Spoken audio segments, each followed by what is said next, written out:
Probinsya din po. Probinsya rin.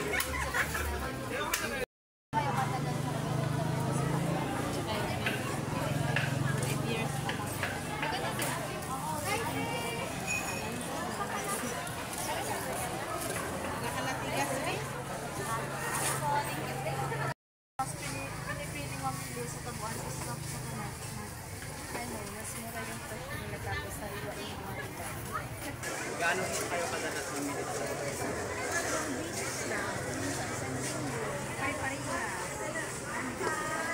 Dito kayo bundok, tangali ng internet o yung kita, kaya ano sa pado. Kung siya natapos sa lupa, alas 7 ganun, yung gabi, ganun siya.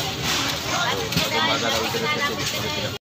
Okay lang kasi dito sa tabuhan ko sa pinakapalingkit ko. Ito ang binigay sa amin ng market. Kami noon, nagdudulay kami sa may tabuan, ay may relipan. Ay nga kasi yun, picture ko naman yun.